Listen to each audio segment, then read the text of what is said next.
Hello, welcome. तो अ, आपका स्वागत है ये गौरव सालनी साहित्य में। तो गोदान का कथन हम देखते हैं, वेरी वेरी इम्पोर्टेंट है फ्रेंड्स। बहुत ही सागर में से मोती चुन कर लाया गया है एकदम। आजकल कहीं से भी कोई सा भी लाइन आ जा रहा है एग्ज़ाम में। 2026 का PYQ देख लीजिएगा। रूपा कूदती हुई हीरा के घर चली, तो हमने ये डाल दिया है कि कहाँ से बनी है, इसलिए। नहीं तो एग्ज़ाम में ये आएगा, द्वेष का माया जाल बड़ी बड़ी मछलियों को फांसता है, छोटी मछलियाँ या तो उसमें फंसती ही नहीं या तुरंत निकल जाती है। उनके लिए यह घातक चाल कीड़ा की वस्तु है, भय की नहीं। भाइयों से होरी की बोलचाल बंद थी, पर रूपा दोनों घरों में आती जाती थी। बच्चों से क्या बैर। तो ये लेखक का कथन है। तो ये आ सकता है यहाँ से। और ये कहाँ पर ये लाइन आया है, इसलिए मैं आगे पीछे का मैंने रख दिया है, क्योंकि समझ में नहीं पड़ेगी। तो इसलिए अब ये एग्ज़ाम में तो ये आ जाएगा कलर वाली, कि द्वेष का माया जाल बड़ी मछलियों को ही फांसती है, छोटी मछलियाँ तो उसमें फंसती ही नहीं, तुरंत निकल जाती है। तो ये है कि वो कूद कूद के, जो छोटी वो 6 साल की थी ना, तो वैसी अल्लड़ थी, वो कूदती रहती थी पिता के भी गोद में, और किसी आसपास में भी कूद के भाग के जाती रहती थी। अब फिर दूसरा देखो, चारों ओर से ही हीरा पर बौछार पड़ने लगी। दाता दीन ने निर्लज कह पटेश्वरी ने गुंडा बनाया। तो ये देखिए, ये भी है, कौन कब क्या बनाया, तो ये भी एग्जाम में आ सकता है। दाता दीन ने निर्लज कहा और पटेश्वरी ने गुंडा बनाया। झिंगुरी सिंह ने शैतान की उपाधि दी। दुलारी सहुआइन ने कपूत कहा। एक द्वंद हीरा जो भाग गया था ना गलत काम करके, जहर दे के, उसी में एक उदंड शब्द ने धनिया का पल्ला हल्का कर दिया। दूसरे उग्र शब्दों ने हीरा को गच्चे में डाल दिया। उसी पर होरी के संयत वाक्य ने रही सही कसर पूरी कर दी। तो ये आ सकता है एग्जाम में।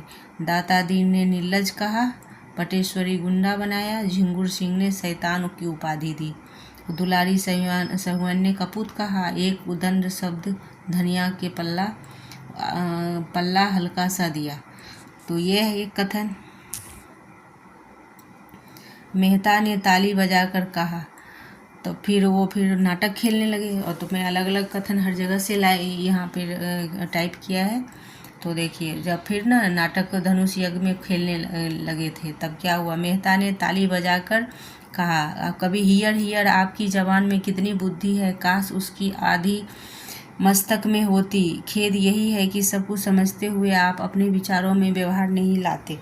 तो देखिए, तो ये आएगा ना कि मेहता नहीं दिया होगा, और किसकी कथन है, हियर हियर, ये आएगा तो आप मेहता कहना, ये मेहता का कथन है। कि जब वो रंगशाला में जब ये नाटक खेला जा रहा था, तब ये बोले हैं मेहता, हियर हियर आपकी जबान में जितनी बुद्धि, काश उसकी आधी मस्तिष्क में होती। तो यही सब कुछ समझते। अब ओंकार नाथ का कथन, तो उसी समय अब ये कंटिन्यू है उस पेज का, जब वो यज्ञ में नाटक खेला जा रहा है। तो ओंकार नाथ ने बोले, अकेला चना भार नहीं फोड़ सकता मिस्टर मेहता, हमें समय के साथ चलना ही है और उसे अपने साथ चलाना भी। बुरे कामों में ही सहयोग की ज़रूरत नहीं होती, अच्छे कामों के लिए भी सहयोग उतना ही ज़रूरी है। आप ही 800 रुपये महीने, हफ्ते आपके करोड़ों भाई केवल 8 रुपये आना निर्वाह कर रहे हैं। तो राय साहब ने ऊपरी खेद लेकिन भीतरी संतोष के संपादक जी को देखा और बोले, व्यक्तिगत बातों का आलोचना कीजिए संपादक जी, यहाँ समाज की व्यवस्था कर रहे हैं। तो राय साहब, फिर 5वां है कि राय साहब ने ऊपरी खेद लेकिन भीतरी संतोष संपादक जी देखा और व्यक्तिगत बातों का आलोचना कीजिए। तो ये सब बीच के लाइन में है। अब फिर मेन कथन ये है कि मेहता जी उसी ठंडे मन से बोले, नहीं नहीं नहीं, मैं इसे बुरा नहीं समझता। समाज व्यक्ति से बनता है और व्यक्ति को भूलकर हम किसी व्यवस्था पर विचार नहीं करते। तो वो देखो राय साहब ने बोला था, राय साहब ने ऊपरी खेद प्रकट की थी संतोष संपादक जी ने। तो यही है आलोचना, और तो समाज की व्यवस्था पर विचार करते हैं। तो फिर ये है, फिर मिस्टर मेहता कहते हैं कि समाज बनता है व्यक्ति से, हम किसी व्यवस्था पर नहीं, इसलिए इनका वेतन लाता हूँ। संपादक जी भी अचंभा हुआ, अच्छा तो आप वर्तमान व्यवस्था के समर्थक हैं? तो मैं इस सिद्धांत का समर्थक हूँ कि संसार में छोटे बड़े हमेशा रहेंगे। संपादक जी की अचंभा हुआ, मतलब जी को अचंभा हुआ वो बात, ऊपर वाली बातों से। तब फिर वो अच्छा वर्तमान तो ये है, मैं इस सिद्धांत का समर्थक, संसार छोटे बड़े में हमेशा उन्हें हमेशा रहना चाहिए।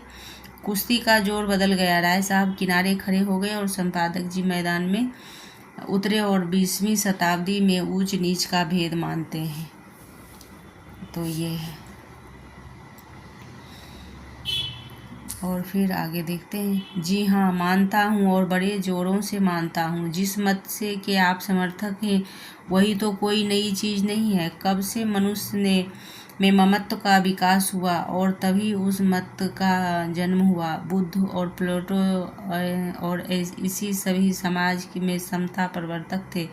यूनान और रोम, सीरियाई सभी सभ्यताओं ने उनकी परीक्षा की, पर अप्राकृतिक होने के कारण। तो ये कथन हुए आज मैंने कुछ कलेक्ट किया था तो वो कथन लाए। ऐसे तो पूरी उपन्यास पढ़ी हुई है, तो ऐसे ही हम कथन लाते रहेंगे मुख्य पूरे उपन्यास से। तो लाइक एवं सब्सक्राइब कीजिए।